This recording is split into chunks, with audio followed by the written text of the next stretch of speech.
Guiyu electronic waste dump. Waste recycling in China, a huge disaster, is making. Guiyu, in Guangdong Province, China, is widely perceived as the largest electronic waste e-waste site in the world. In 2005, there were 60,000 e-waste workers in Guiyu who processed the more than 100 truckloads that were transported to the 52 square kilometer area every day. The constant movement into a processing of the wastes in the area, leading to the harmful and toxic environment and living conditions, coupled with inadequate facilities, have to led to the Guiyu town being nicknamed the electronic graveyard of the world. Once a rich village, the pollution has made Guiyu unable to produce crops for food, and the water of the river is undrinkable. Many of the primitive recycling operations in Guiyu are toxic and dangerous to workers' health, with 80% of children suffering from lead poisoning. Above average miscarriage rates are also reported in the region. Workers use their bare hands to crack open electronics to strip away any parts that can be reused, including chips and valuable metals such as gold, silver, etc.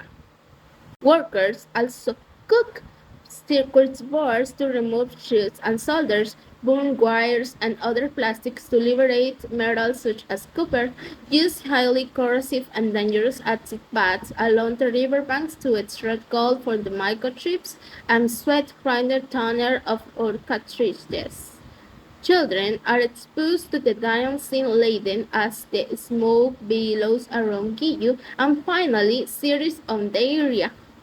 The soil surrounding these factories has been saturated with lead, chromium, zinc, and other heavy metals.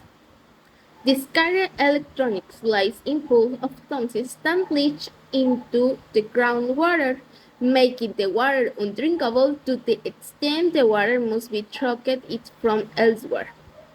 Lead levels in the river sediment are double European safety levels, according to the Basin Action Network. Children who face great aversions from lead poisoning face a potential health risk at all locations 8 times higher than adults.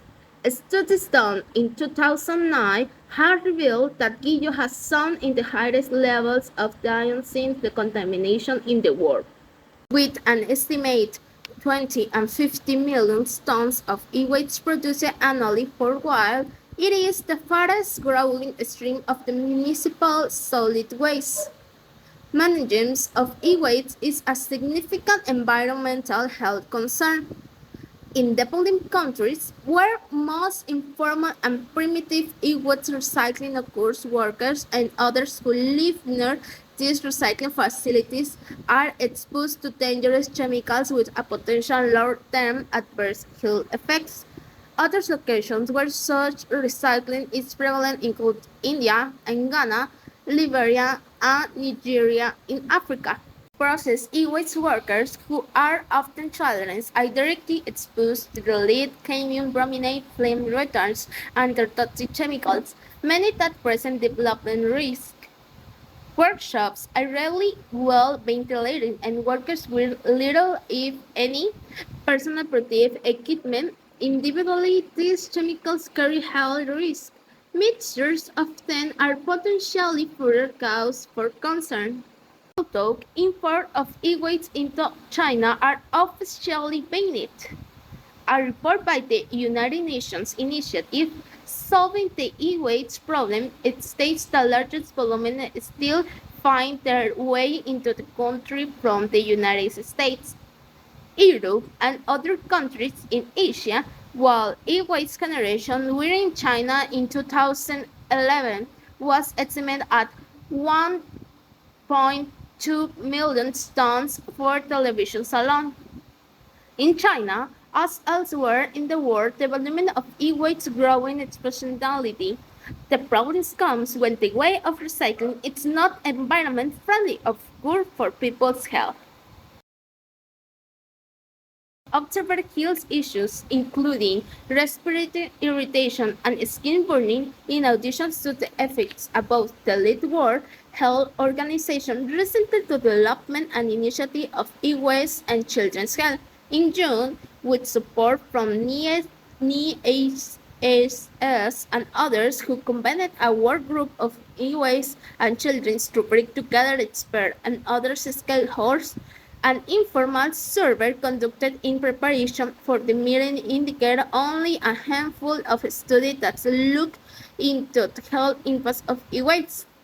One of the objectives of the meeting was to call more attention for the issue among the global scientific and medical communities. The economic incentives created by strict limitation regulation non-exist or unenforced regulation in developed countries, and this easy or free trade brought about by globalization lead cyclists to explore e-waste. The value of parts in discarded electronics provides as incentive for poverty-stricken citizens to migrate to Guiyu from other provinces to work in processing it. Guiyu has 5,500 businesses, many of them family workshops that disseminate all electronics to extract lead, gold, copper, and other valuable metals.